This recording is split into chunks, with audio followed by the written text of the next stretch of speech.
Did you know, Mark, your credit card points and miles can lose value to inflation? Credit card companies often reduce the redemption value of your points and miles. Now imagine a credit card with rewards that can grow in value. That's right. With the Gemini credit card, you can earn Bitcoin or one of over 50 other cryptos instantly with no annual fee. Every swipe at the store or gas pump earns you instant rewards deposited straight into your account. Plus, sign up now for a $200 Bitcoin bonus to kickstart your rewards. A Bitcoin bonus. That is what I need in my life. So I guess I have to visit Gemini.com/card today. If you're looking to invest in Bitcoin but don't know where to start, the Gemini credit card makes it easy. Issued by WebBank. To qualify for the $200 crypto intro bonus, you must spend $3,000 in your first 90 days. Some exclusions to instant rewards apply. This is not investment advice, and trading crypto involves risk. Check Gemini's website for more details on rates and fees. Crown Points is the place to be. Crown yourself a winner and play for free. Sign up now and join the fun. There's endless fun for everyone. Sign up now to Crown Coins, America's #1 social casino. Use promo code CCC for an exclusive welcome bonus and start winning today. Crown Coins Casino, your #1. Code valid for new users only. No purchases necessary. Void where prohibited by law. 18+. Terms and conditions apply. Well, Sessy, we made it the end of the regular season, and it's time for our final preview show of the regular season. We're going to talk about all the playoff situations, what's at stake, who's going home, who might be getting fired. There's a lot to break down. New year, new problems, but we stick around. Time to heed the call.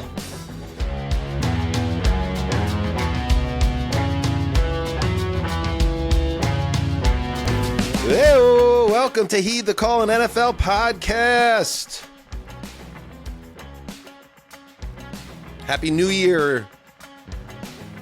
Taping this on New Year's Eve.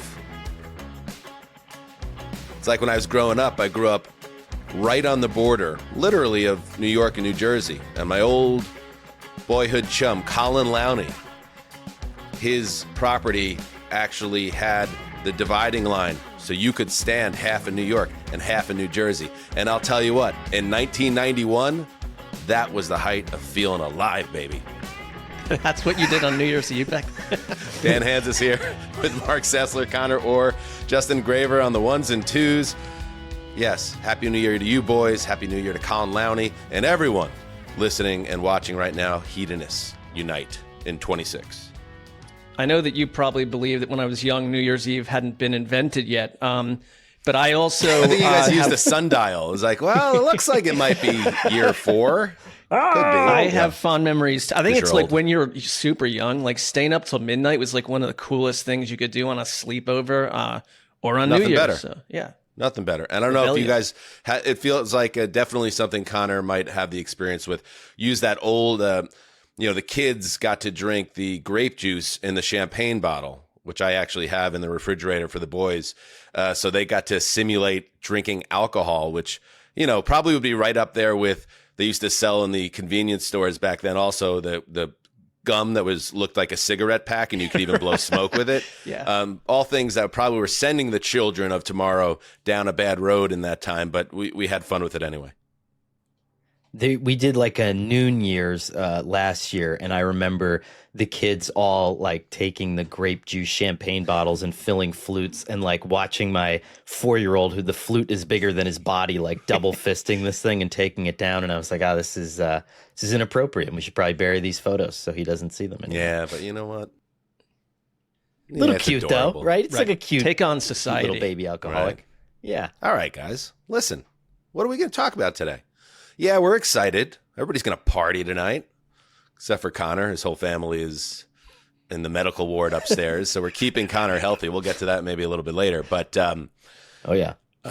week 18 in the NFL, we have reached the end of the yellow brick road in the regular season. We're going to go through all of the games with special focus, of course, on the ones that have meaning and are relevant to the playoffs, which begin, if you'd believe it, a week from Saturday.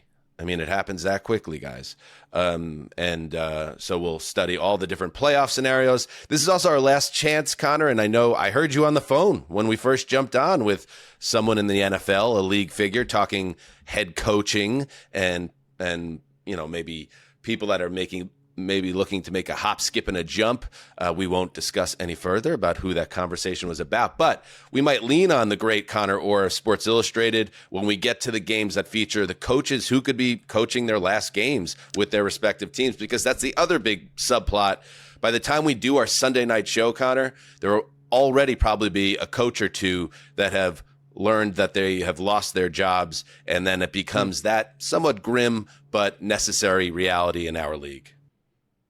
I was talking to someone in the business whose job it is to track these things and prepare for these things. And it made me laugh because I just finished that book, 11/22/63 by Stephen King. And every time the narrator he goes back in time to stop the Kennedy assassination. Every time he tries to change the past, there is like a massive counter event that just disrupts his process. And the person in the NFL said to me, every year there's going to be 6 to 8 head coach openings. You just can't stop it. And it just feels like even if we got it down to like 5, something's going to happen that's catastrophic and is going to explode, and a 6th coach is going to get fired because the past is the past and you can't change it. And so I'm looking forward to how that happens. What would you guys do? What would you stop if you could stop one thing? My first thought was 9/11, but I'm going to actually go with the Jets drafting Ken O'Brien over Dan Marino. I think you got that in the right order. How about you, Mark? That book, which now every one of us except Justin has read, kind of reverses what I would have thought. I would have said JFK. I struggle with this one. Vietnam War. Like, I don't think we needed to have the Vietnam War, which tore this country apart. Well, I think that was part of the butterfly effect of 11/22/63. I think that the idea of if Kennedy isn't shot, then maybe Vietnam doesn't become the quagmire that it was for our nation. Kennedy wanted to end the Vietnam War and the intelligence community, so they weren't loving that plan back then. They weren't loving. The first Irish Catholic president, John F. Kennedy, and Jack, my son, was named in part because of John Kennedy. Fun fact. Yes, Justin. I will say the Mavs trading Luka Doncic. Recency bias, sure, but that's what I'm picking. Selfish as can be. Nobody's going Holocaust, huh? I'm going to go Holocaust. Good pick. That's a good pick. Good value pick there. Right. That's a good deal. Yeah. I mean, how did that? You know what's funny though? Like, I was joking about the Jets, but Justin is actually serious about that would be his move. He absolutely is. Yeah. Mark, you got to stop Deshaun Watson. You got to do everything you can. You got to go into that old diner and jump in the portal and stop it. That's a competitive number. That's a competitive pick right there to the Vietnam War. Keep Baker Mayfield on the Cleveland fucking Browns. Yeah. It was perfect. Anyway, all right. Without further ado, let's get into it. Apologize if you're hearing a little background noise. My neighbor chooses this exact time to mow the lawn. And there's literally what am I going to do? Go out there and be like, excuse me, sir, I'm recording a podcast. Well, you could do what Justin did when his lawn was getting mowed, but that's a tough sitch. But right. What did Justin do again? Remind me. Oh, another man mowed his lawn. I went outside. That's right. You never let another man mow your lawn, Justin. What are you doing, sir? And he goes, I'm so sorry. I'm so sorry. This is the wrong house. It's like, okay, no worries. You just cut my grass. Punch him in the fucking mouth. No, yeah. I said I don't have to mow the grass this week. I'll do it next week. I think he was quietly attempting to demonstrate value to Jessica. Absolutely. And you should have popped him in the mouth and then thrown him off the curb. 100%. Never mow another man's lawn. True detective. Detective. Seems extreme. Kingpin, isn't it? Jump to violence. Okay. Isn't it True Detective? Matt McConaughey is caught. He mows Woody Harrelson's lawn because he's kind of cozying up to Woody Harrelson's wife. We're going to get into football in a minute here, but we played that clip on this show the last time we talked about this, which was like a year ago.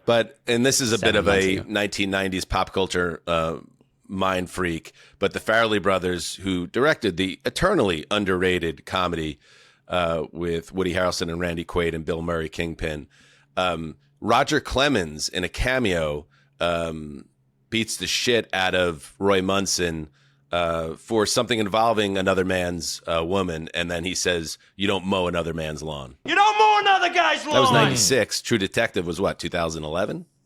Anyway, let's focus. Yeah. Week 18 in the NFL. Let's start with the Saturday games.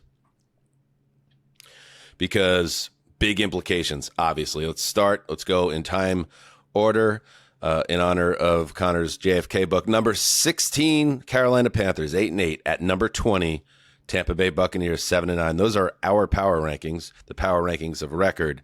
So obviously, this is a game for the NFC South. It's a playoff game. We talked about it on Monday. The Panthers win this game, and that's it. They wrap the NFC South. They are the division winner, and they will host a home game against the number 5 seed next week, probably on Saturday, probably in the early window.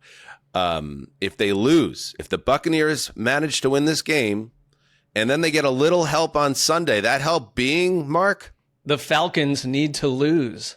The Falcons need to to New lose Orleans, to the New hottest Orleans. team in the South. So a Bucs win with a Saints win gets the Bucs in the playoffs. Those are the stakes. Fowler, Orlovsky, and Riddick on the call. Christ. Conor, your thoughts on this one? Well, you talk about change and what could happen as a result of this. I don't know that Bowles may necessarily be the big domino here. Certainly Grizzard is going to be someone that people talk about. And you can say it's unfair because the defense has probably regressed even harder than the offense has. But all of it's just completely fallen off the table. And for a first-year coordinator to have lost such an edge in efficiency over the course of that many games is stunning to me. And Carolina's defense is good, man. I mean, we talked about this last week. They gave it to Seattle. If J.C. Horn holds on to a pick, we're talking about this game. Now, correct me if I'm wrong. This was always going to be a win and in. If Carolina won last week, would this still have been a win and in situation? No, they could have clinched. If they won last week, they could have clinched. They would have locked it in. Then we would have been talking about this game being meaningless. I think if J.C. Horn holds on to that pick early in the game and then a face mask doesn't happen, I mean, talk about a butterfly effect. But it's like, I think that Carolina's defense is that good. They're playing that well right now. And all it takes is Buccaneers to fold against the run again, like they have, and this thing's over. Yeah, and I think Baker Mayfield is not healthy right now. He battles through everything, but he's dealing with a shoulder injury, a knee injury. He was visibly kind of hobbling around at times a week ago. Tristan Wirfs did not practice early this week, and it's a mystery if he'll play or not. And just like you said, though, like environmentally, this team has completely collapsed. This was the same Bucs team that beat the Texans, the Seahawks, and the Niners when we looked at them as a viable playoff threat. And they've fallen apart in so many different ways that, you can go watch that Bryce Young I thought he was destroyed by Seattle's defense in that game last week. Do you trust the Bucs to go do that? This defense, which was their strength in many ways, has become a glaring weakness. I will say this about Bowles too, guys. I mean, the thing that blows me away, we talked about this with Antonio Pierce a year ago and even with Gerard Mayo, how out of depth they sounded calling out their team, calling out guys at the podium, and how that didn't seem to have a positive effect.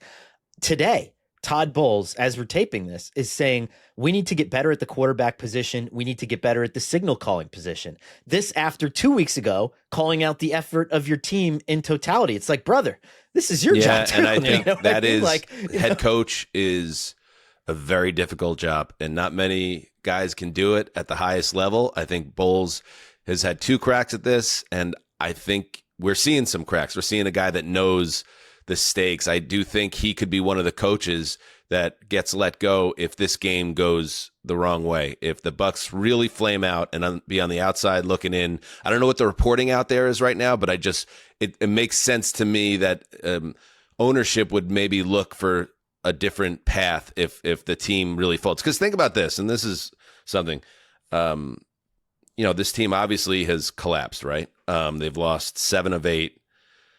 When you look back at their fast start, when they were 6-2, they won 4 of their first 5 games by a total of 9 points.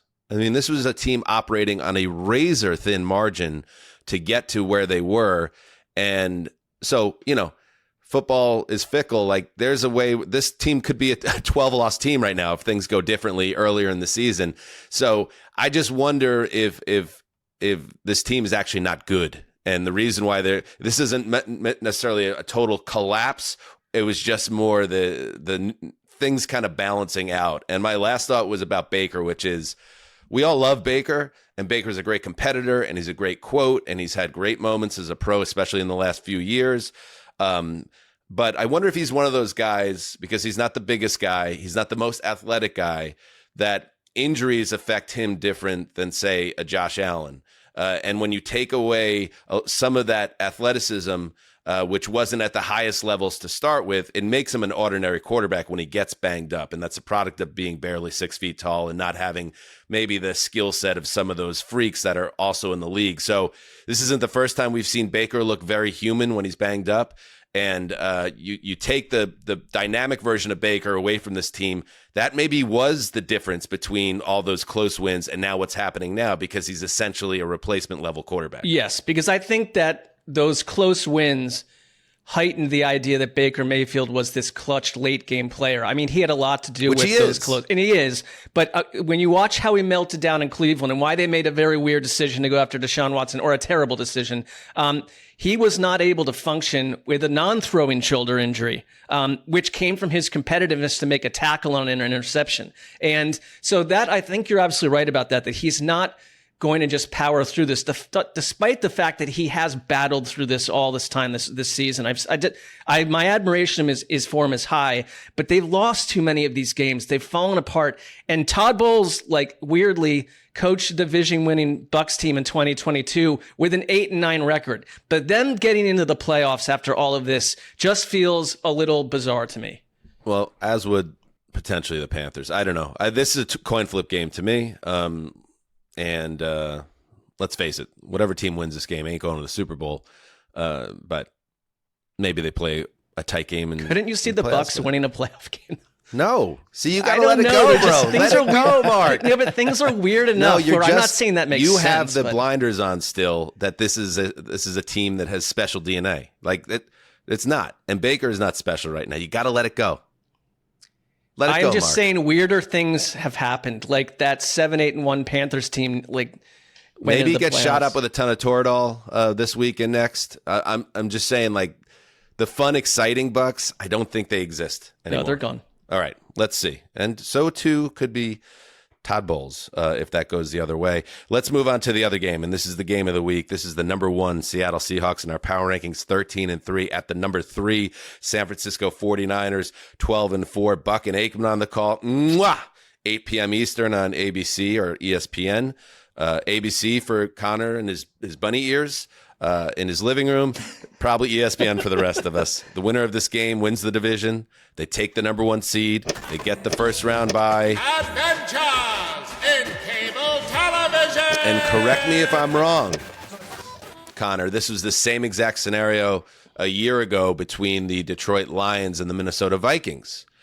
And although neither of those teams even made it to the championship game, the team that lost in that game, the Vikings, was then dispatched the next week in the first round of the playoffs, while the other team got to rest up and host a home game, which they also lost, which just tells you the fickle nature of pro football. But anyway, the stakes are massive.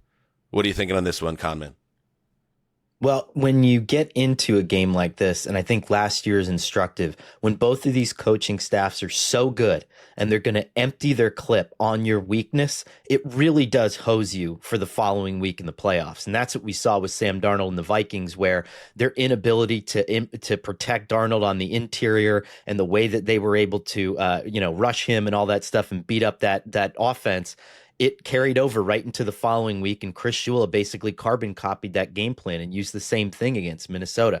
This will happen with whoever wins this Seahawks and 49ers game, and it's so fascinating, right? Because it's Clint Kubiak from the 49ers tree. This is everybody knowing each other so well, and the edge is so finite. That first game at the beginning of the season was so close. It's going to come down to that one thing, but whatever you expose yourself with is going to end up being such a glaring Achilles heel in that next round of the playoffs. That Niners team won that week 1 matchup, which feels like the Mesozoic era at this point, 17-13, but they did have Nick Bosa. They had Fred Warner back then, and they were just generally all their injury issues. But I don't feel it's fair entirely. You can't bemoan this too much, but you have them finishing a wild game against the Bears late Monday night, and then they have to turn around and play on Saturday. And the Niners right now, I think this is one game where you've got to monitor what happens with their key players. Trent Williams got a hamstring injury, what he's called the first hamstring injury he's had in his entire career at the beginning of that Bears game, has a chance to play, but it's not sure that he will. Christian McCaffrey has been dealing with a back injury for weeks, and he tweaked it again in that same Bears game.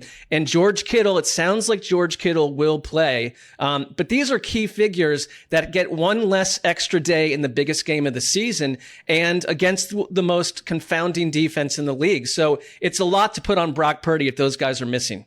Yeah, McCaffrey's stiff back, Shanahan said, was something that he battled it bad against the Titans in Week 15, was very sore after Sunday night's game against the Bears. He said stiffened up in that game against the Bears. That back is something you don't mess around with. But McCaffrey says it's nothing serious. You mentioned Williams tweaking his hamstring the first play, trying to chase down a pick six. Imagine losing your future Hall of Fame left tackle or seeing him banged up trying to chase down a cornerback on a pick six.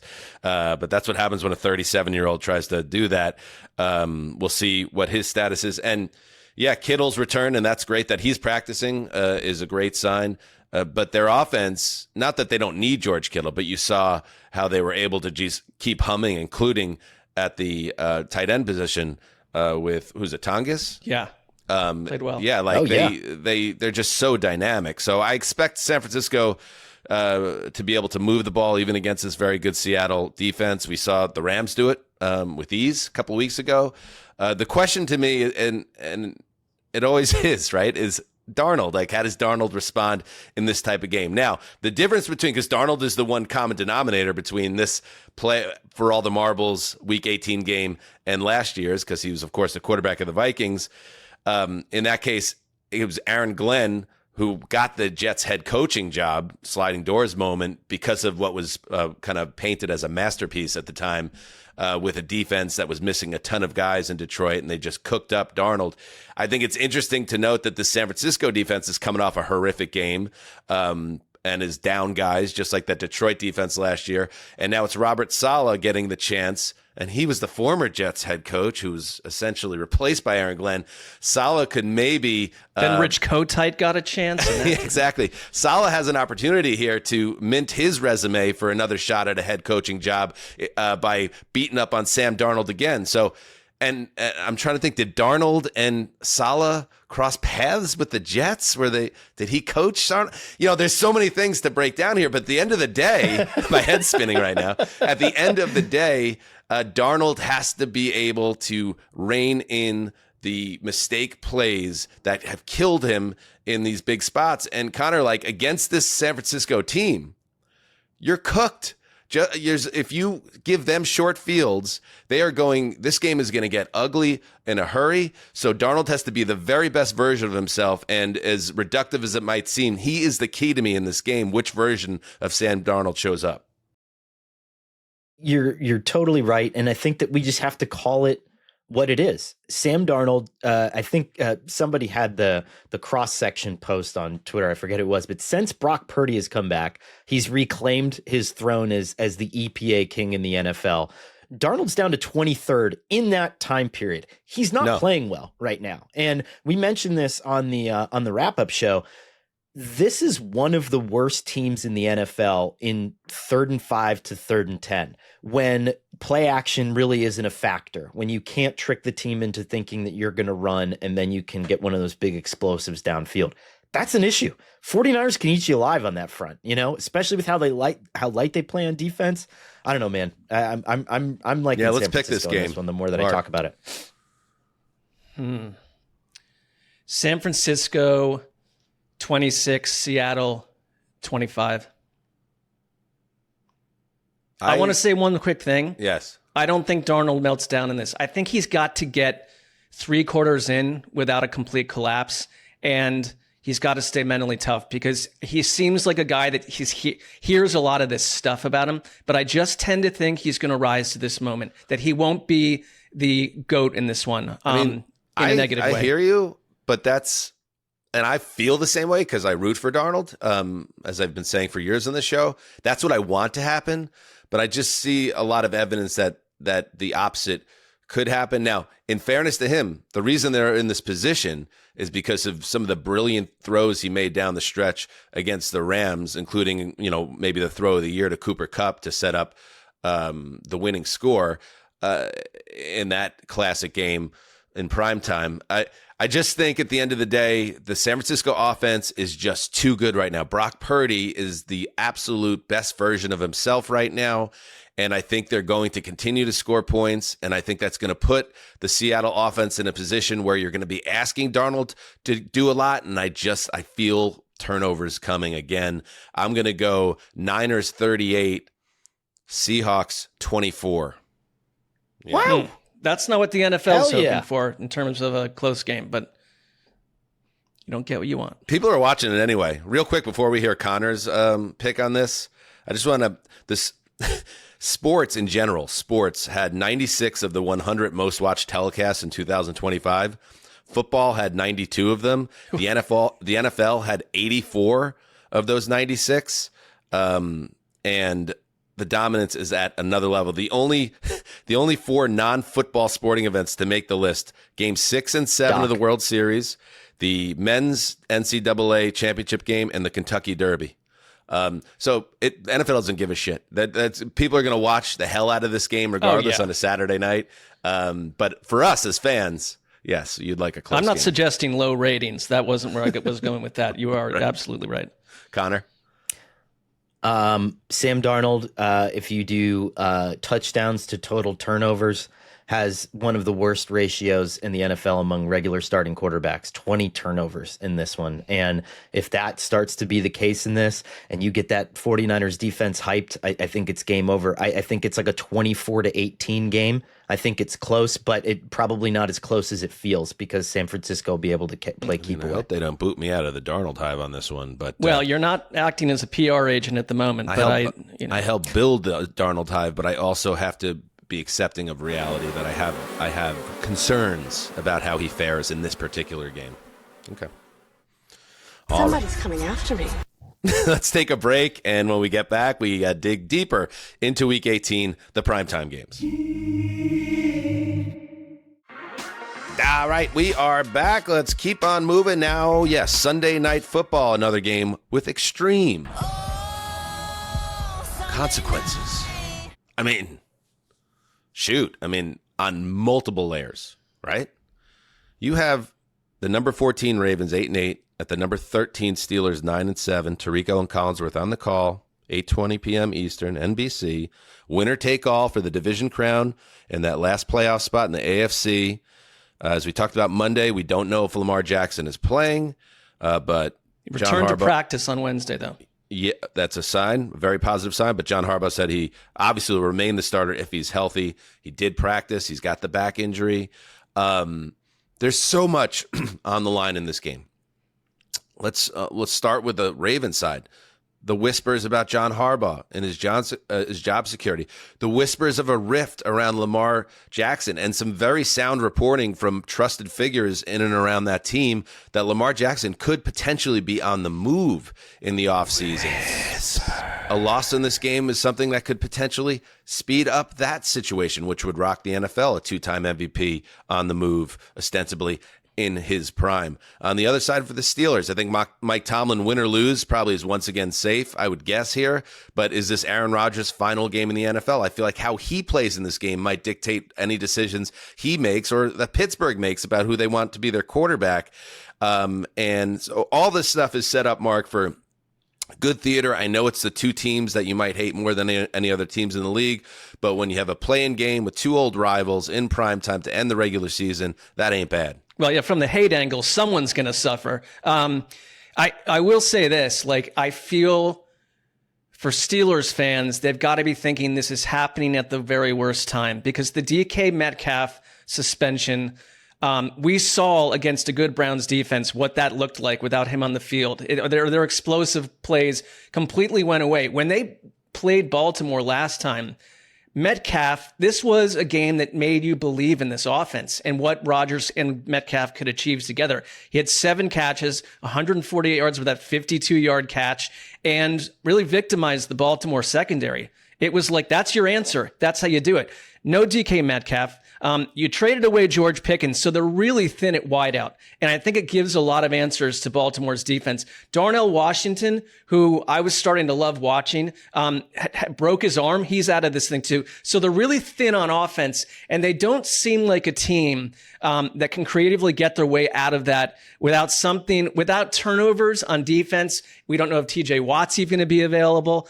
They're just missing these key guys. And I don't know if I can look at Rodgers after last week and say he's going to figure this out on his own. This isn't that Aaron Rodgers anymore. Here's Mike Tomlin on TJ Watt's status. He's had that lung issue after a treatment session gone awry. And although I hadn't seen TJ today, optimistic about his potential inclusion in this game. We'll work him up throughout the course of the week and let the amount of participation and the quality of participation be our guide in terms of whether or not he's a participant, but certainly am more optimistic this week than I have been in previous weeks as I stand here today. And you think about it, Connor, with TJ Watt. You talk about this with Lamar Jackson. And by the way, this isn't just doughy podcasters questioning Lamar's toughness or like his availability in comparison to other people at his stature in the league. The reporting out there is that there's some frustration internally about Lamar Jackson's preparation and how he prepares his body for the season, and whether and how that has impacted some people's opinions on him and whether he's a guy that should be a part of the long-term future in Baltimore. And I'll just add this one more point here. Adam Schefter said Monday on Pat McAfee that it is, quote, in the realm of possibility, Connor, that Mike Tomlin leaves the Steelers with a loss on Sunday. I don't know. Were you hearing anything on that? Do you believe that? I certainly do not. So Tomlin was sort of in the same branch of when I was asking around about Zach Taylor a couple weeks ago, where they said certainly it's something that people in the NFL are keeping their eye on, but it would be incredibly out of character. And I think the Bengals have kind of buttoned that up. I really expect Zach Taylor to be safe and to be back next year. With Tomlin in particular, I think the change would be more of a mutual parting of ways. Tomlin doing media for a year and essentially doing kind of a backdoor Sean Payton type maneuver into another place, another team. He would emerge as a very strong candidate, I think, in the following market, and I think would be of interest to a lot of college teams too. All that said, I mean, it's funny. I mean, that Baltimore Sun report on Lamar Jackson was that he stays up too late playing video games, and you talked about the doughy podcaster thing, and I was up until like 1 a.m. playing Hogwarts Legacy last night. So it's like, I don't know how well I prepared my body for this podcast either. I have like 100-degree temperature in the flu. Do you think Kyler and Lamar ever game together? That'd be kind of cool. They could have encountered each other. Sure, that makes sense. A lot of these NFL players do that, don't they? I don't know, man. But yeah, I mean, I think that really what this game comes down to, and I think one of you guys addressed it a couple minutes ago, Tomlin showed his cards with everything the way that it was against Cleveland. He doesn't trust this offense to move the ball in critical situations. He wasn't going for it. He was just praying for one of those big Shador turnovers. And he's going to do that again against Baltimore without DK Metcalf. But part of me hopes, guys, like, and I don't know if this is crazy, but I want the NFL to reverse course and reduce the suspension, because we know that guy is a fucking creep that agitated him. Like, now we have all the evidence in the press conference and the videos. Let DK Metcalf I kind of thought play they like game. The Ravens will go nuts if they do that. But yeah, they won't. They can't, because they already He already had the appeal and they made their decision. But it's like that was a message, obviously, to the players. Like, don't even think of doing this stuff, because we're going to take away $500,000 and bang your team in the biggest of all spots. So they made an example of Metcalf. And I don't know, as much as I agree with you that it's kind of annoying because everyone wants the best version of both these teams in this big primetime game that ends the season. Like, it is what it is. And when we get to Stephon Diggs, it's like, tell me why Stephon Diggs should be playing right now when he is accused of assaulting a woman in his home, whereas DK Metcalf, I'm not making any excuses for his behavior, but he just takes a swipe at a jackass that's you know what hastens that stuff? Him. Video, like 200%. The fact that it was caught on tape. Yes, and that's I mean, we can go back. We can go all the way back to the NFL putting its head in the sand on Ray Rice until they had to act when the elevator video surfaced. Like, I get all that, but like what Stephon Diggs, a noted, ass is accused of is way worse. A violent act against a woman in the privacy of his own home over a monetary I'm a great guy. disagreement. I'm actually a great guy. Yeah, I don't think you are. I don't know about that one. Is to me a much more serious situation than what happened there. But yes. It is wild to think that blue-haired fan in Detroit, if the Steelers got their butts wiped here, and let's say Aaron Rodgers decides to hang it up and Mike Tomlin decides to go to do television for a year versus they had DK and they won and everyone wants to run it back no matter what happens in the playoffs. Like that fan has a little bit too much power. He becomes a hugely consequential figure in the history of the National Football League. And that's annoying. Insane. That is annoying. So annoying. All right. That's another coin flip game to me. I don't know. Does anybody have a strong feeling how that turns out? Like, I'd like to say that I feel like the Ravens will win it, but I don't know who the quarterback is. And the Ravens have also disappointed enough this year where they could always lay an egg. It's in Pittsburgh. Yeah. It's like, flip a coin for me. I think it's Ravens, man. I mean, the one thing that Baltimore's, you could say their Achilles heel right now is their pass defense, and Pittsburgh does not have an explosive passing offense to take advantage of it. They just don't. And I think that Baltimore's Achilles heel will be masked in this game, and they'll be able to run most of it. I just go from recency maybe on this one with how they looked a week ago on the ground with Derrick Henry too. Like if you can do 3/4 of that and you hold the Steelers to 13 points, you win. Yes, Justin. Sneaky, very interesting component to this game. And if you hate this, I'll cut it out in post. If the Ravens make the playoffs, the Titans get, instead of a 5th round pick, a 4th round pick from Baltimore. So go Ravens! What's wrong with you?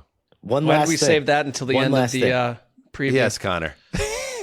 This is one of my favorite occurrences in the NFL when there's a very serious injury. Lamar Jackson will be wearing a flak jacket on Sunday. Don't you love flak jacket games? Come on the field. Let's go. Says Doughy Podcaster. Flak jacket. Get on the field. Yeah. Christ. Doughy. All right, here we go. Guys, this is it. I said we've come to the end of the Yellow Brick Road, not just for the regular season, but for the quad box. Hold on to your butts. Tony, take a look at that. Really tight. That is so tight. Next level trickeration. God rest his soul was O.J. Simpson. We're actually doing what we're calling a batch party. Somebody's coming after me. Dope as hell. If Aaron Glenn gets his ass blown out, we're going to try that. Like the little metal thing. Me sick in my balls. Now just sit back and watch the powder keg explode. Leggings and the crotch. I love the way And I'm just a beacon or like a vessel on his team. And guys get behind me, I talk a lot of junk. Dogs playing poker. I'm a great guy. I'm actually a great guy. Very serious injury. How fatal are you? But to smash your human body. Human body. Good for you. This team is DTF. Put on your socks and tune in your box. Super tight. Of course, the mythical Pike Taken. Is that crystal clear? Get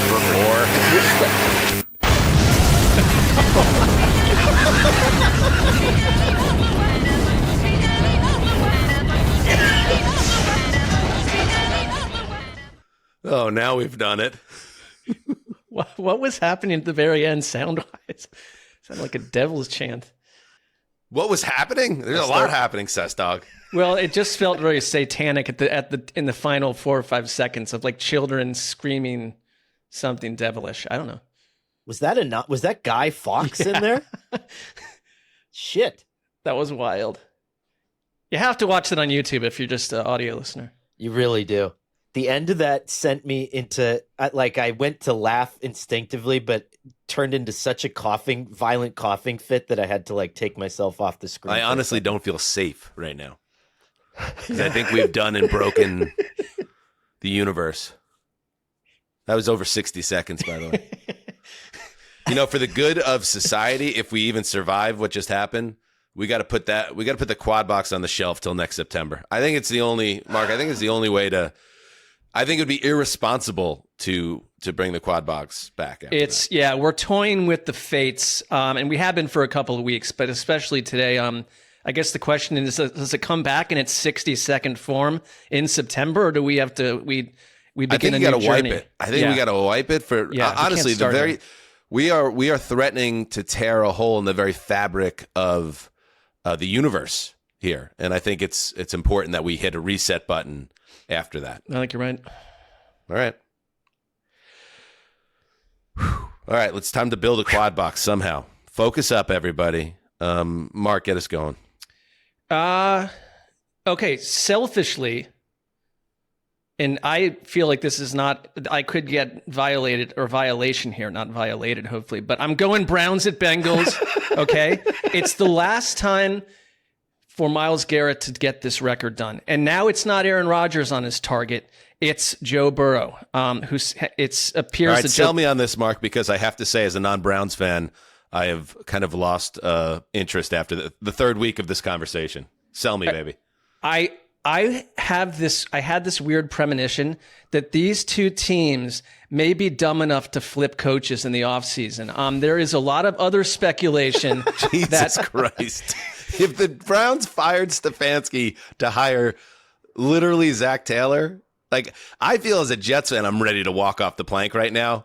I mean, if that happens, that's not actually being reported, is it? There is reporting out there that Jeremy Fowler is, and this just sounds like it came from an agent or Kevin Stefanski's side, that talking about him being a perfect fit for the Giants. And I do wonder if this is Stefanski's final game, if it could wind up being Zach Taylor's. I know with Zach Taylor, they're suggesting that's not going to happen.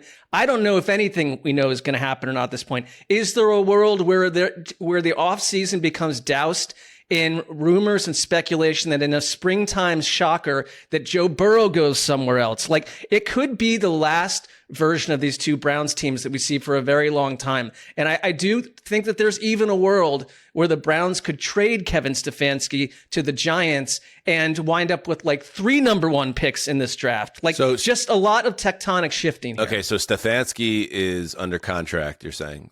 So they would have the ability to do that. That's always very murky to me, like the fact that you could trade a coach. I don't know why that's allowed anyway. Well, Sean Payton, Gruden. Right. But I know it's happened in the Gruden. past, and the Giants, I think that would be a great hire. Stefanski, I don't know about what the Browns are thinking internally, but I think Stefanski absolutely needs a fresh start. He's got to get away from this team. Everybody's got to get away from this team. Let's be real. Yeah. But Stefanski, I think, has respect in league circles, and I buy that. What I was more not even pushing back against, but I don't think the Browns would be dumb enough to bring in Zach Taylor as his replacement. That was a little bit more of a quip, but like, would they both be that? The Browns have done some incredibly dumb things, so I'm just saying. No, that's true.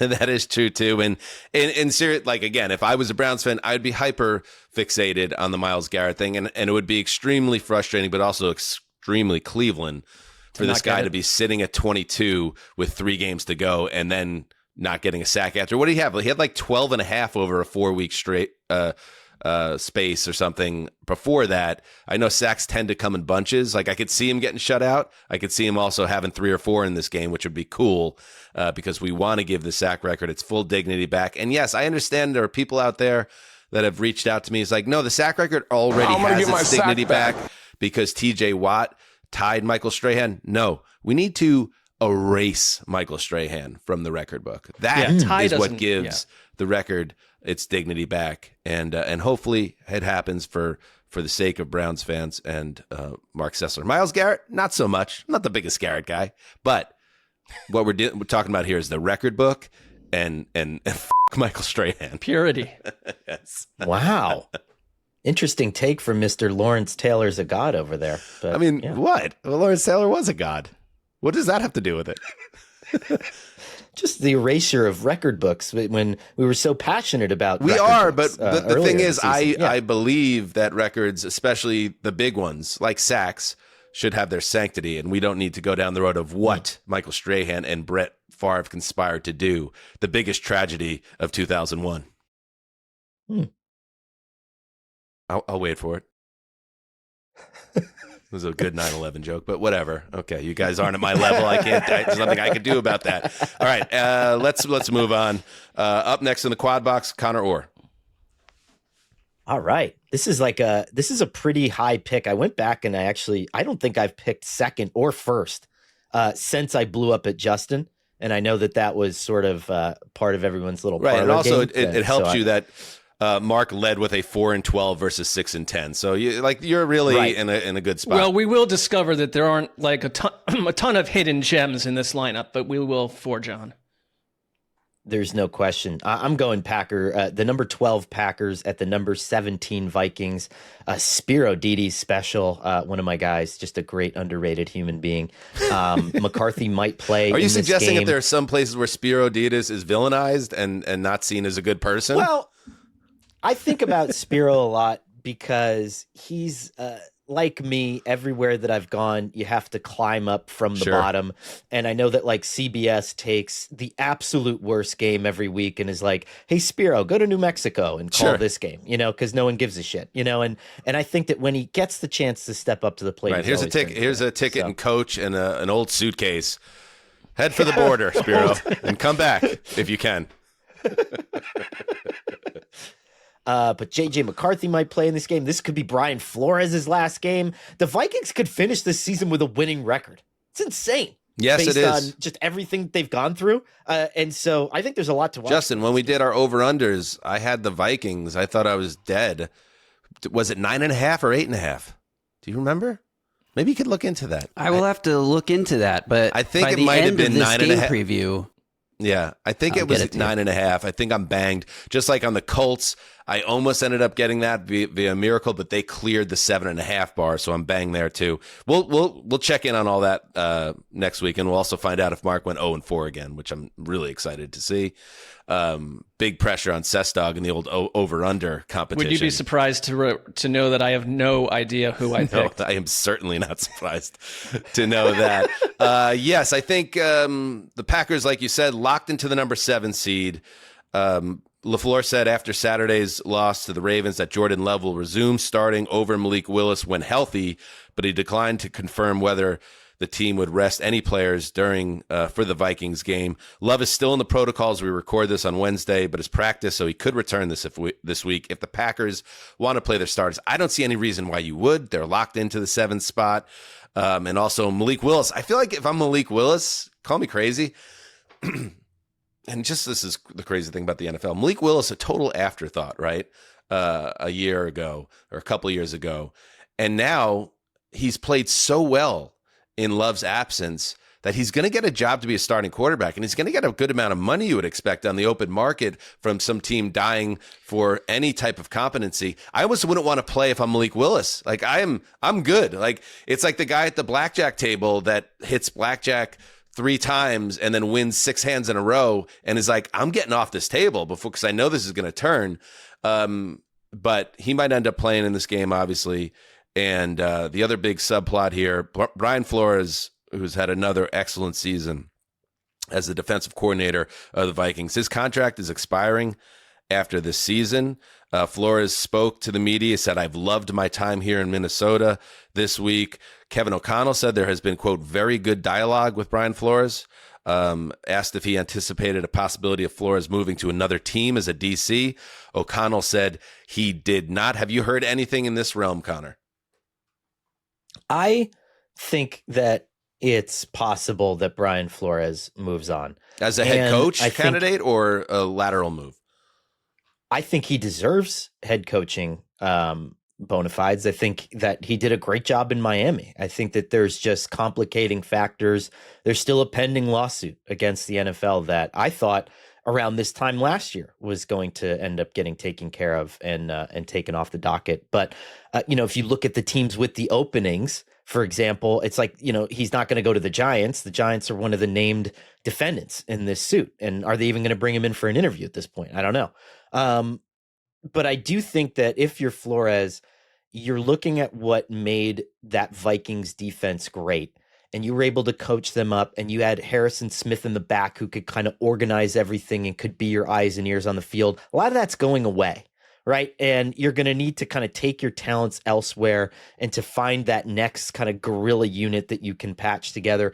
And if you're not going to get another head coaching job, this is as close as you're ever going to become. You're going to be a market commodity. You're going to tie Vic Fangio. This is my prediction. Vic Fangio is the highest paid defensive coordinator in the NFL at $6 million a year. I think he will tie Vic Fangio on the open market and make close to what some head coaches are making. And so you have to take yourself to market if you're Brian Flores. You just have to. And so with that, I just think that no matter what, I think there's a good chance that he moves. It would be a huge loss for the Vikings and for Kevin O'Connell because they've been the best pairing of offensive-minded coach and defensive wizard out there. And, I mean, the Vikings went out and in free agency added and drafted a bunch of players that fit Flores' scheme, players he had worked with in Miami and elsewhere. And it's like, you're not going to be able to duplicate that. And Kevin O'Connell has had to coach 11 different starting quarterbacks in 4 years. The reason they're sitting there this year with the potential of a winning record has a lot to do with the defense. And so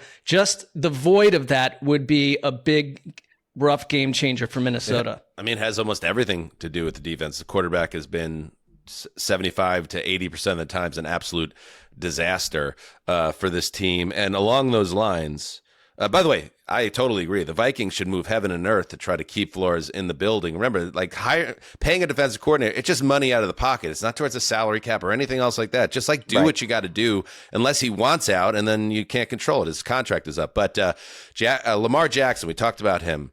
The Athletics' Mike Sando revealed that a, quote, prominent agent told him about the Ravens superstar quarterback. The biggest story of the offseason is going to be Lamar. That is going to be crazy. And then that same agent revealed to Sando, who wrote, the agent loved Minnesota as an under-the-radar destination. The Vikings would send J.J. McCarthy to Baltimore as part of the deal, giving both QBs a fresh start. Whoa. J.J. McCarthy would go and be reunited with a Harbaugh, but not the one he played with at Michigan. So some of this strikes me as like just fantasy by an agent throwing it together. But at the same time, Lamar's not going to Minnesota. Another reason why keep Flores, keep the arguably the best DC in the league. You are one quarterback away. Lamar would obviously qualify, but it doesn't even have to be Lamar Jackson to Minnesota being right back in the mix in the NFC if they can just get quarterback under control with KOC making the play calls on one side and Flores on the other side.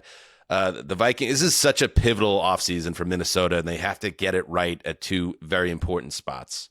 It's not a great sign when J.J. McCarthy needs a fresh start after like 9 active games or whatever it's been. 9. Sure. 9. All right, next up in the quad box, I'll go with, I want to go with 9.5, by the way. What? Vikings win total. Dang. Screw you, Sessler. Well, I'm looking off the record here, like what I picked, and it is a disaster. All right, just hold your thought. Come on, Theodore Sessler. We'll get to it next week. It is a but that's nuclear great to war. Hear. That is delicious to hear. Okay, here we go. The number 24 Colts 8-8 at the number 8 Texans 11-5.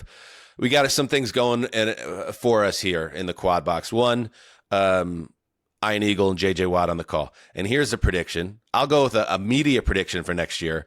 CBS bites hard and says, you know what? We're doing it. We're demoting Tony Romo to 2, and we're bumping Watt up to 1 with Nance. So this could be the last regular season game of Iron Eagle and JJ Watt if Zuzzer's media minute checks out here. Anyway, the Texans win the AFC South with a win and a Jaguars loss to the Titans. Okay, so Jaguars win, Justin, just so I have this right. Jags win on Sunday. They're the South champs. If the Jags lose and the Texans win, the Texans are the South champs. So there you go. There's some juice there for you. That's right. Thank you, sir. Riley Leonard is expected to start versus the Colts, so thank you, Phillip Rivers, for your service. Shane Steichen was asked this week if Anthony Richardson, he has the eye injury from the exercise ban, would be activated off IR for the season finale. It doesn't look like that's going to happen. So Riley Leonard gets a look. Connor's Notre Dame guy. Closest Connor's going to get to a bowl game for Notre Dame this month, so he's going to get the Riley Leonard Bowl in Houston. Okay. Good luck to you, sir. I mean, felt we're not playing in a bowl but, game this year because you didn't treat us fair. We're the Fighting Irish. That's the voice and the cadence of that collective Notre Dame group. Think of that, the Fighting Leprechaun on Connor's shirt right now. That's the way he talks. That's not. We're taking our ball and we're going home. That's where he's running on that shirt, Connor.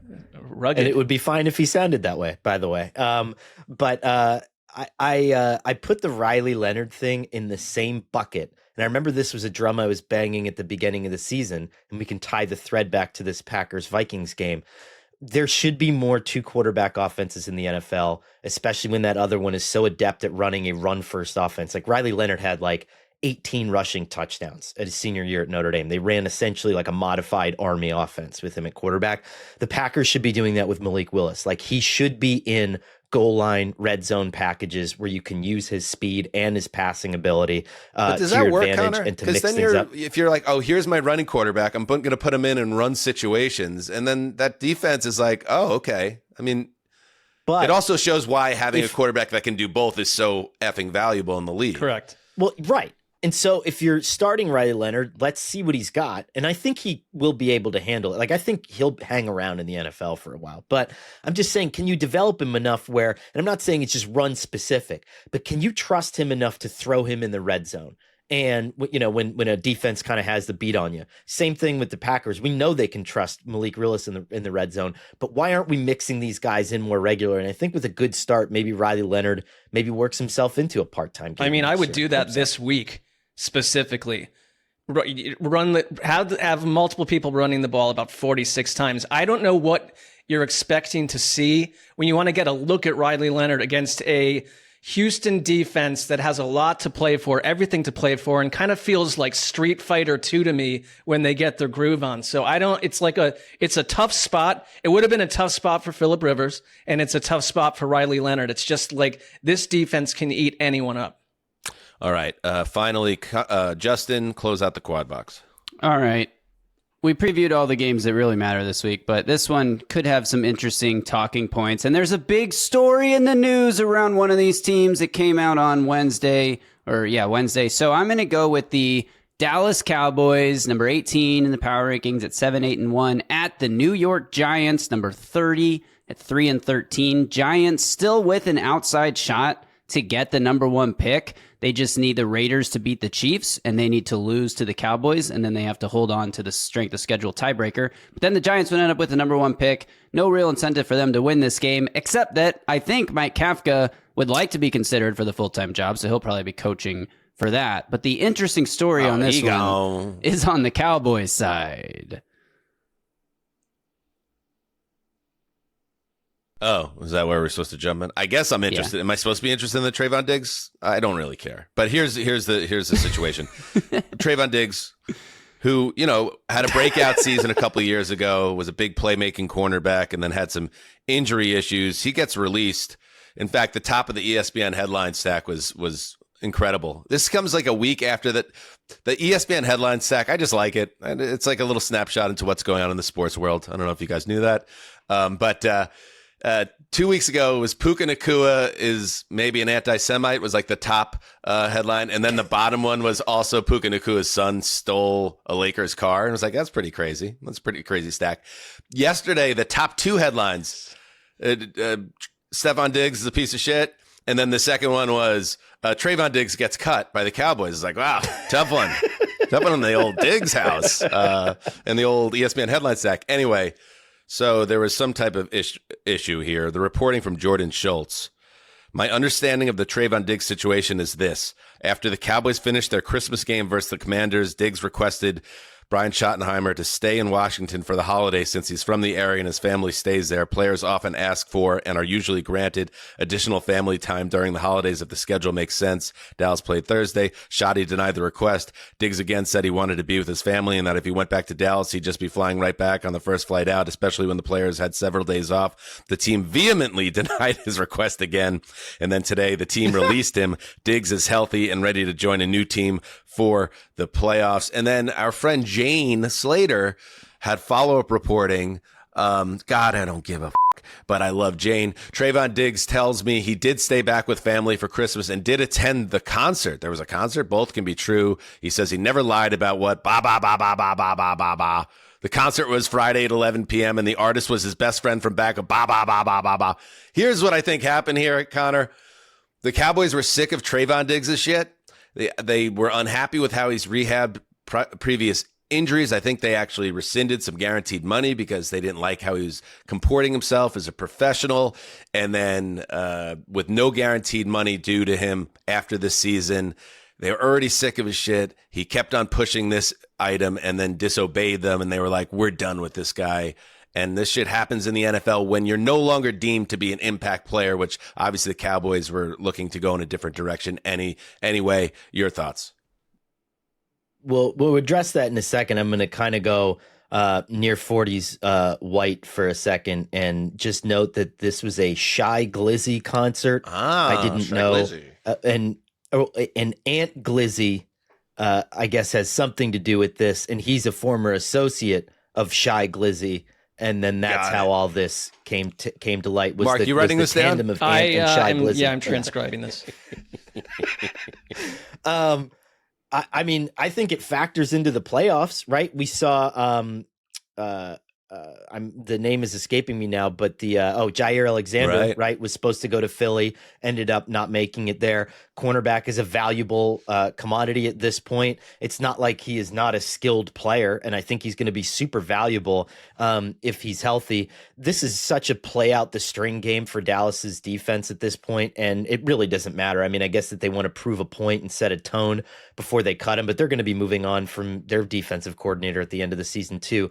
Ed Werder had this, that of the team's 4 worst defensive performances ever, they've all come in the last 6 years, and I think 3 in the last 5. And this year being the worst, and they still have another game to go. So they have flipped DCs every year for 4 years in a row, and that's rough on a player. And why I don't think we should dwell any longer on this topic, I want to point out that Trayvon Diggs was played with his hair on fire at the beginning of his Cowboys tenure. In 2021, he finished that year with 11 interceptions and 2 pick sixes. But that was 2021, and that's before he blew out his knee and had other issues going on. So any team that picks him up, who knows? But don't expect Trayvon Diggs to step in and become 2021 Trayvon Diggs, because that's a big reason why the Cowboys made this decision in the first place, because maybe he's not that player anymore. All right, one more game. We'll move to the late window and hit the number 15 Lions 8-8 at the number 7 Bears 11-5. What are the stakes with this game? The Bears are locked into either the 2 or 3 seed, depending on what happens in this game, and the Commanders Eagles tilt. Hopefully we'll get to see the starters, but you'd understand it if they don't. Ben Johnson said we're playing to win this week, because that's what coaches said. And Dan Campbell, let's hear Dan Campbell for the last time this year. Here's what he said on potentially playing his starters, even though they're banged up against the Bears. I mean, I think if we're sitting there borderline and the player, it could be hard, or we think they're setting themselves up for a long-term risk, then no, it's not worth it. But if it's the stuff doesn't feel good and it's bumps and bruises and it's, then no, it's like the next game up. Anybody else not into sad Dan Campbell? I have never seen him this low. I like Dan Campbell on the come up. I miss that guy, and I miss. Do you have that, Justin? The after that NFC title game where he played to type and relentlessly went for 2 or went on 4th down, and it didn't quite work out, and it played a role in them not able to close out that game and get to the Super Bowl. And now we find that with the Lions at the crossroads, it did make me think of that press conference he had after the game again. Can you play that, Justin? And sometimes you can only say so much. You got to live it, unfortunately. You got to get your heart ripped out, which we did. And it's a lesson learned. And look, I told those guys, this may have been our only shot. Do I think that? No. Do I believe that? No. However, I know how hard it is to get here. I'm well aware. And it's going to be twice as hard to get back to this point next year than it was this year.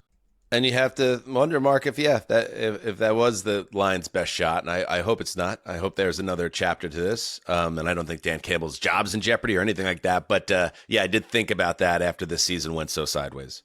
You're staring across the field at one of the main reasons that you're not the same Lions. It's the incredible job of Ben Johnson in the Chicago Bears. I mean, I think Dan Campbell knows how this works. Back then when he said that, like, we've been so successful that if this continues, we're going to lose brain power and innovation inside the building. That's exactly what's happened, and it happened on defense too. Aaron Glenn has not been successful, but Aaron Glenn was successful with a very banged up defense a year ago.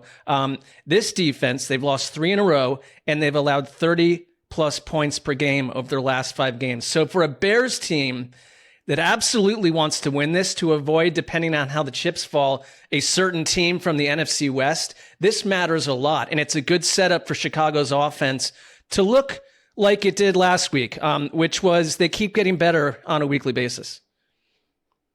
I was trying to think just this whole time what Dan Campbell's sad reminds me of, and it's like a bear that like broke his arm and it's just like it can't hunt or kill, and it's just sort of making like those sad forest sounds, it's like sad bear sounds. Yeah. Like the bear that has the itchy back and he's trying to itch his back on the tree and he can't get it. Like it's the wrong type of tree. It doesn't have the friction and it doesn't have the intelligence to go find the right tree, and it's just going He's got his hand in a pot of honey. It's all sticky. All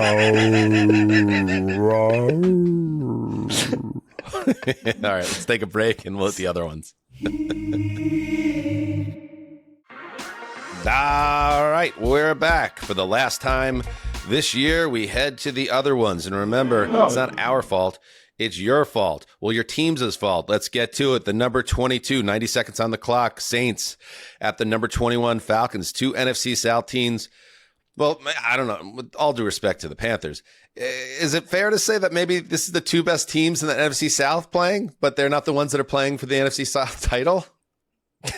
Yeah, absolutely. Like there was a graphic out there showing each of the 4 teams' records, and the Saints, if it were like week 8, the Saints are like the best team in that division by far. And I think they've found a quarterback who's thrown for 900 plus yards and 4 touchdowns over the last 3 games. Like he's 5-3 as a starter, and they seem to have direction and vision now, which was not true for a month plus.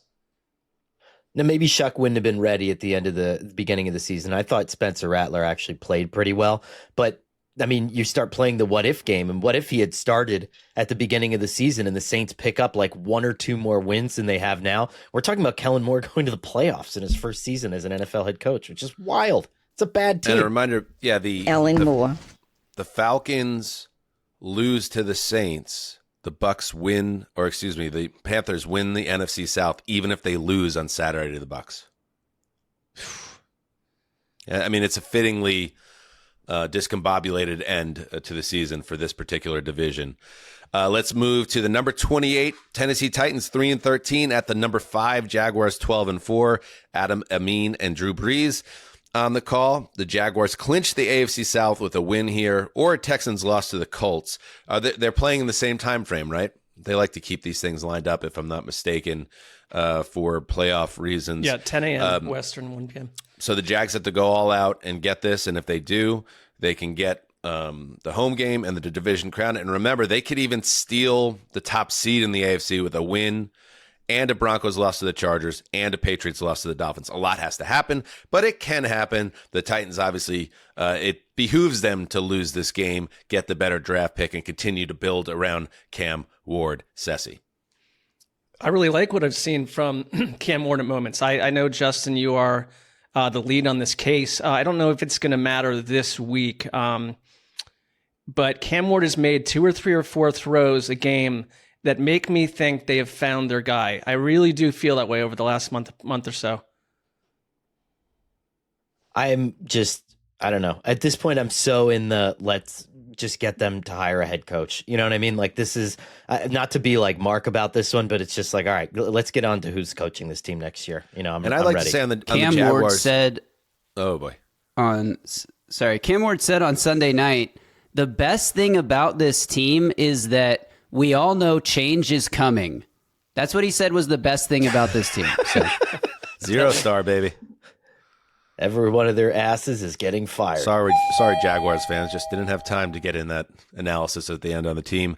All right, let's move on to the number 11 Chargers, 11-5 at the Denver Broncos. number 6 in the power rankings at 13-3. Nance and Romo on the call.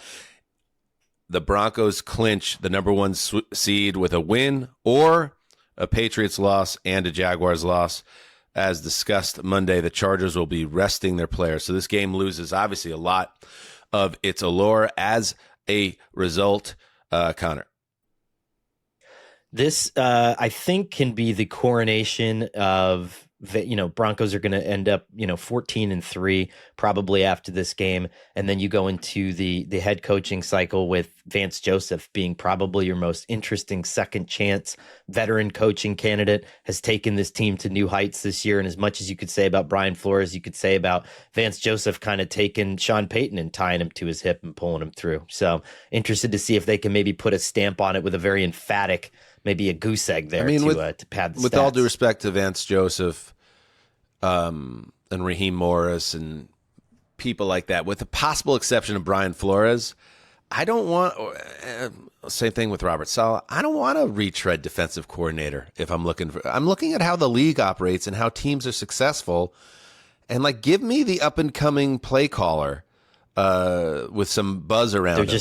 Versus losing the play caller 2 years into the regime. Instead of going with the retread DC who already failed once, and I know failure isn't always about the coach; it's the surroundings and the organization where he was. But I don't know. I think Vance is doing a great job in Denver, and the Broncos would be better off if he was there, and he might be better off too next year. All right, up next, the number 25 Chiefs, 6-10 at the number 32 Raiders. Chris Lewis and Kyle Long on the call for CBS. All right. Ooh, the Raiders clinched the number 1 pick with the loss, and they will get their quarterback of the future, obviously, whomever that may be. The Chiefs are currently picking 9th. They win this game, they could fall to 13th. So there are stakes there from the draft pick side of things. And like I said, the Chiefs can do a funny thing and potentially bang the Raiders out of the top pick by finding a way to lose this game. But I find it hard to believe that's what's going to happen. Would you go? I mean, it's out in the open now, right? The Raiders have made no secret about the fact that they're just kind of casually skirting the rule book at this point and living on the razor's edge of what the NFL deems acceptable or unacceptable. If you're the Chiefs, you're in that division. Do you really want them to have the catbird seat to pick the quarterback that they want at the top of the draft? And so why wouldn't you? If you're Andy Reid, you're not going anywhere, and who cares, right? They're leaving their hometown anyway. They've already disappointed these people enough. Just go out and take a knee, Waterboy style, 35 times and lose this game completely on purpose and say to the Raiders, you guys are doing it, so we're going to do it too. In a draft that appears to have one major quarterback figure, you don't hand that to your division. And I actually think they are 100%. Beyond critique if they did exactly what you said, because we are talking about the next 10, 12 years of that quarterback. Beyond critique is strong. Because it'll be critiqued, but I think anyone would get it, though. I'd get it. 40 to 60,000 people that paid money to watch a professional football game, and not to be overly earnest like James Garfield in Death by Lightning, but I mean, you should play the game the right way. Just disguise it. I mean, go out there and run the silliest offense that you can possibly think of, and give people a chance to. Do you know what kind of disguise you'd have to come up with to lose to the Raiders in 2025? You need an invisible jet or something. I get it. The level of disguise, it would be the trench coat with the child on top of the child on top of the child with the top hat on. It's almost impossible to imagine a scenario where you could find a way to lose to the Raiders right now. But it's not Patrick Mahomes. You could blame it in all sorts of directions. Right. You could just put together a shitty game plan. You could, the end of Whiplash, right? You just give the guy the completely wrong sheet music. And I still think the Raiders would lose the game. Even if they were trying. There are guys the Raiders have Pat Graham, who's probably not going to be back. Good defensive coordinator. There's going to be some defensive players on there who, hell yeah, they're going to take a pick six if it's just handed out there like a lollipop. The number 27, they're dumb if they do that. Interesting. The number 27 Commanders 4-12 at the number 9 Eagles 11-5. Harlan and Tucker on the call. Josh Johnson will start again for the Commanders. The Eagles are expected to rest key players in this mostly meaningless matchup. The Eagles could technically still get the 2 seed if the Bears lose to the Lions. That according to Jeff McClain of the Philly Inquirer, but they are prioritizing health, and that's what it is. Anything on this game, anybody? We don't have to have something on this game. My one thought about Washington was, doesn't this feel like a team, because I think they're the oldest roster in the league, and they were kind of like, we're going to be this veteran team surrounding our quarterback, and it's going to be a wonderful locker room. Like, I think a lot of roster turnover is coming here to Washington, like a lot. It's going to be an interesting offseason. Finally, the number 31 Jets, 3-13 at the number 10 Bills, 11-5. Catalan, Charles Davis, and McCourty on the call. I don't know. We have conflicting reporting here, Justin. I see it in your doc here that the Jets have a 0.01% chance to finish with the first overall pick. I had read that the Falcons win on Monday night eliminated the Jets from that conversation entirely, and it really comes down to the Giants and Raiders. And even if I'm wrong and you're right, or you're right, or you're wrong and I'm right, doesn't matter. The Jets won't get the number 1 pick, and they will lose to the Bills. The Bills have nothing to play for except seeding from 5 to 7, and there's a chance they rest Josh Allen and other key players. And I guess the biggest storyline here, Connor, the Jets have one chance left to get an interception this season. It's down to this. It's down to this. I did some digging around, and I think, barring a theatrically bad performance, and even with a theatrically bad performance, I think you're getting Aaron Glenn back next year.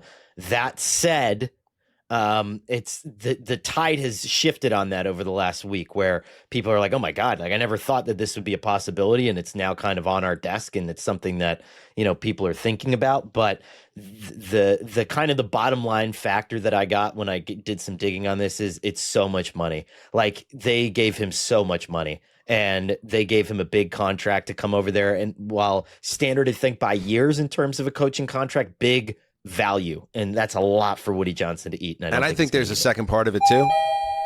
If there was a Mike Vrabel or some type of home run guy that they could convince themselves could be a culture changer, I think maybe they would be like, shit, maybe we will bite down hard and eat the money. But I think it's those two combinations that are going to keep Glenn there. And as much as I'm conflicted on it as a Jets fan, because I don't believe in Aaron Glenn, I also don't think you just fire him for the sake of firing him, because you could just end up hiring another person that's not suited for the job. It's like, all right, maybe if this is the way it is, it works out for Aaron Glenn that he'll get a second year, even if he maybe doesn't deserve it. And you could work on the rest of the roster and address the coach down the line. It's imperfect, but sometimes that's life. And my last note about the Jets, I've been a diehard Jets fan for 35 years now. I have never seen the fan base this angry about the status of the organization, which is interesting because there's reason for optimism, right? They have the most cap space. They have all these draft assets. But I think being humiliated week after week down the stretch, seeing a team like the Patriots who tortured us and then went into the hole and then came back on the other side and now are blowing us out again in the middle. It's like all this stuff. It's like Jet fans are furious right now, and that's part of the reason this Aaron Glenn stuff is coming to a head as well. I don't know what to say. I don't know. I have no idea where they go from here or how the next 6 months plays out. But patience is gone amongst Jets fans. No, you also better believe in the GM, because he's got a lot of work to do. We don't. Nobody believes in any that. The Jet fan has been. They've given you no reason to, and the Jets fan has been beaten down so hard for 15 straight years, and to be now at the end of the season in which you've been historically bad, getting beat by an average of 25 points for the last month. It's a level of dysfunction and complete failure by an organization. And I'm going to move on after I say this, but I've said this before and I'll say it again about the Jets. And any team, your one job as an organization above all else is to give your fan base hope that you're building towards something. And right now, other than the assets, there's nothing to suggest the Jets are coming out of the darkness. And it's just Jets fans howling into the void of frustration and agony that it doesn't even feel like we're part of the NFL right now. That's how it feels as a Jets fan. Like, you're playing on the schedule, but we're on the outside looking in. And it's just enough is enough. Fucking figure it out. The number 23 Dolphins 7-9 at the number 4 Patriots 13-3. We touched on the Stephon Diggs thing, but there was another legal issue that popped up on Wednesday. Reports surfaced that defensive tackle Christian Barmore is facing a misdemeanor domestic assault charge. Mike Vrabel commented on this back-to-back news item of his key players mixed up in law enforcement related investigations. Well, I would say not disappointing at all. I think that sure, not at all. Jesus Christ! Are, allegations. This used to be a great country. You mentioned in your question, it's things that we have to handle, and every day that there's distractions. Some are smaller than others, and I'm confident that we'll focus on the Dolphins, and those two individuals that you mentioned will be able to handle the ongoing legal process. Well, I mean, listen, there's the legal system of it all, which is innocent until proven guilty, and I believe in that, and we all believe in that. But then there is the head coach putting his head in the sand, going over the line of being player friendly, in my opinion, to not even acknowledge that this is a disappointing development. But I get it. He's trying to keep the team on focus, and maybe, just maybe, Sessy, this is the New England Patriots being like, shit, we don't have Belichick here anymore, and we're not in cheating scandals and being serial killers. We need to find a way to be unlikable, so let's just end the season with a bang with the blotter. Well, and the make up some ground. The Patriots,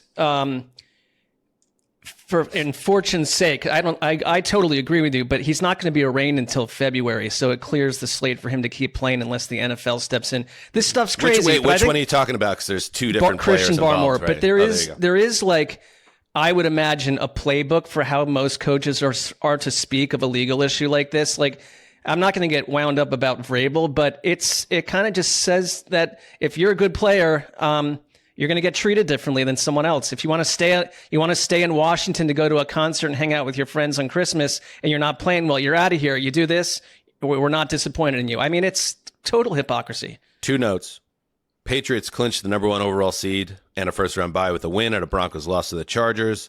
The other note on the Dolphins side of things, new reports surfaced Wednesday that Mike McDaniel's job might not be safe despite this end-of-season surge. ESPN's Dan Graziano reported, quote, the winds seem to have shifted a bit on that in regards to McDaniel being safe. Fowler also reported that McDaniel would be a candidate in Cleveland. That I could get behind Sessler a little bit more than Zach Taylor, should the Dolphins move on and Cleveland's job opens. A little bit more than Zach Taylor. How about a lot more? Or the distance between East and West. This is very GM dependent right now in Miami, right? It's who you focus on, who you find, and if that guy comes in with a set plan and a coach that he's tied to, I still think it's advantageous for that GM to give Mike a year and then to figure himself out and buy himself an extra year when he hires that. And it's the Tua thing too. I mean, there's a lot to sort through here. And finally, the number 29 Cardinals 3-13 at the number 2 Rams 11-5. Sean McVay said the Rams are playing to win. Even if they can only finish as 5 or 6 in the seeding, depending on how Seattle, San Francisco plays out, there is no path to the number 1 seed or the division for the Rams. And I don't know what else needs to be said about this game other than this could be Jonathan Gannon's final game as well. And we'll find out by Black Monday if the Cardinals decide to move there. Oh, what is that? Coin flip from what I heard. What is that, Justin? I just thought it'd be fun to point out the fact that Marc Sessler on this podcast said the Rams would not lose until I had been married for like 5 months, and they haven't won since Marc said that. So we'll see what happens, I guess. Sessy, the floor is yours. It concerns me because it's about a team that exists in the city where I live, so there could be, I'm going to keep a head on a swivel. I'll leave it there. I mean, it's been quite a year, Mark. I also said the Saints would win out and not look for a quarterback, and that is, well, it hasn't happened yet. That was gutty. It was gutty. They were not a good team back then. They've improved. Who are they playing this week? Our Lady of a Hopeless Miracle? No, they have a pivotal game against the Falcons. Pivotal? Well, if you're the Bucks and you win your game, it would be funny if the Rams actually lost out. It would be poetic in the wrong way, but yes. I'd be worried if I was a Rams fan. All right, let's head to the blind locks. All right, I mentioned it on the Power Rankings episode. We collectively are in a bit of a slide right now, and how we pick in these games, even though we have a much more difficult assignment than a typical lock it up, because we're basing it on spreads and things of that nature. We have 2 wins collectively in the last 3 weeks. Okay. So we just have to be better as a group. And if you look at the standings now, I had the 1 win last week. Thank you very much, Connor, for blocking me on the Lock Bros, because that ended up getting me a win in the standings, a pivotal game. So we're tied at 9-8 going into week 18. God. This is our own NFC South. Mark is now 8-9. Justin is 7-10. Holy Christ. So at the end of the day, here we go, Connor. And again, maybe a lesson was learned by you in that situation, to never, ever block a lock bro, because that is bad form. And you'll be punished by the football gods. Okay. I mean, I think that I live life the way that I live life, and I'm going to let it rip if I have to let it rip. All right. So with that said, and again, this goes straight through Super Bowl 60. So this is just the regular season that's wrapping up here in this competition. Let's go to the picks. It's very tight. Let's see. I'll go first this week. Jeez. Okay. A lot of places to go. A lot of choices on the board. Are there? I don't know. Oh, yeah. I don't know about what these spreads might be with. Yeah, these spreads are going to be batshit. What do you? I mean, here's one that I'm thinking about. Just getting behind there is no spread that's too much for the Jets not to be able to backdoor on.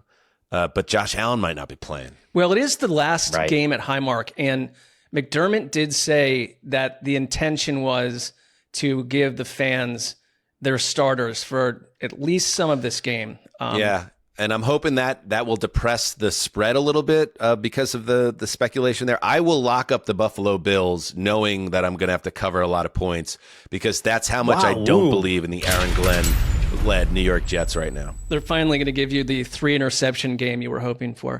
Could happen. It could happen. All right, what else? What else is out there? Sassy.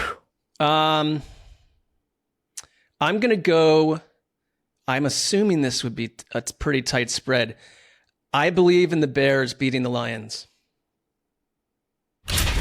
in Chicago. I think that one might be out of the... Really? Interesting. I don't know. All right. That would suck. Connor? I'm between the big games here. Carolina at Tampa, and then Baltimore at Pittsburgh. I think they're going to be 2 tight spreads. I'm not at risk of going overboard here. And I think what I'm going to do is I'm going to lock the Ravens in Pittsburgh. Okay. I like that. Shoot. Do I have permission to jump into a different lock? Doesn't affect, it's not a lock bro scenario. I just want to make sure. I mean, we have 3 people here. I think we can vote on it. Yeah. It can be our Christmas gift to you. Yeah, I would allow it. Doesn't have to be Happy a gift. New Year. Yeah, I think the Jets Bills one, I believe in that one. But I like to be more based in my analysis. I feel very strongly that the 49ers are going to win over Seattle on Saturday night. That's ballsy. I like that. I'm going to lock up the Niners to close out that division. That's edgy. That's good. Justin? I wish you hadn't done that, because I was going to do that. Well, you're kind of cooked in the competition anyway, right? So it's like... No, if I win out and you guys bit. keep... Well, look, everyone's been on the opposite of a hot streak. I guess everyone's been on a cold streak. So if you guys you're 2 continue games your out, cold streak... Yeah. it's actually... we have, 4 weeks to play... 5 weeks to play, and you're 2 out. So I take that back. You definitely have a path to the title there. Go lock off, Justin. Mark did predict a Seahawks, or pick at least, a Seahawks win, right? Earlier in the show when we did that game. Yeah. Is that right? Yeah, so then I'm definitely locking the 49ers. Give me the 49ers all day. I saw him I saw it coming. I saw the setup for the Sessler takedown, and I said, I'm just going to pop in the little popcorn kernel and chew. Enjoy it. Eat it on down. All right, there you go.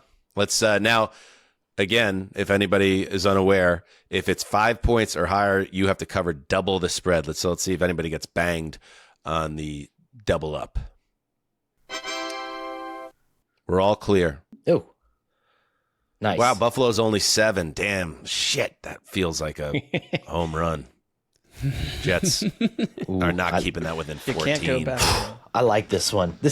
I tickled this one. This was an Orr special. Look at that. Right Seattle. Seattle's actually favored by 1.5. Interesting. Which you had what, Connor? Sorry. I had the Ravens over the Steelers, so right under that 5 at 3.5. I love very that. Nice. But that feels like such a coin flip game to me in Pittsburgh. You're counting on the Ravens, who have been letting us down all year. Renegade's dead, man. You know, they booed it the other day. These people don't give a shit. And the Bears are favored by 3. How was Seattle favored? I'm not quite sure, because I feel like the 49ers are playing a pretty high level of football right now, but Seattle's a great team, so I guess that's why. All right.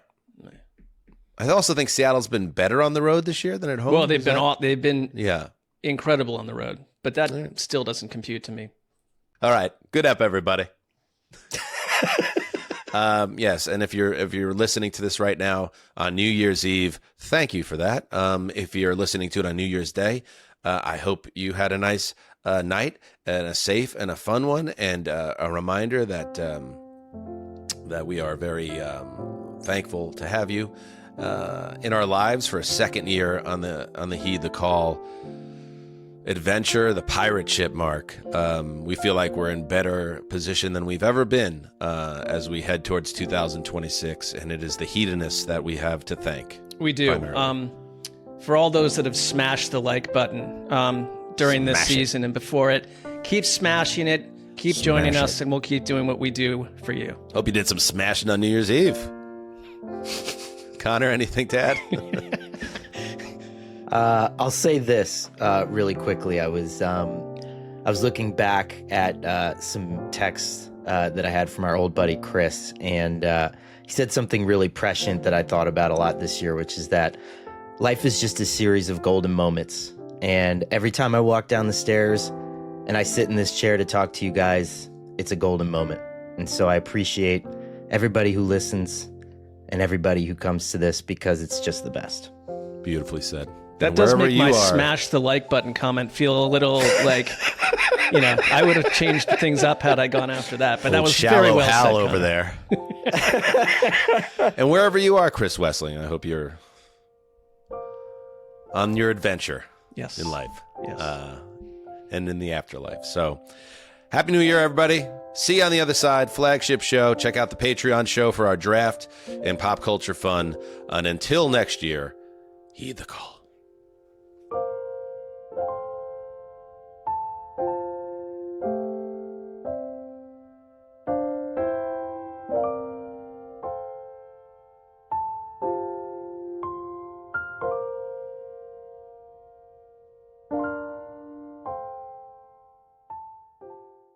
Hi, it's Will Cooley from the New York Rangers. Cooley scores! Ring in the new year with me in Miami. The NHL Winter Classic is coming to the Sunshine State. Watch as we take on the Florida Panthers in the 2026 Discover NHL Winter Classic in Miami. Catch all the action on January 2nd at 8 p.m. Eastern on TNT and HBO Max. That's January 2nd at 8 p.m. on TNT and HBO Max. For tickets and more info, visit nhl.com/winterclassic.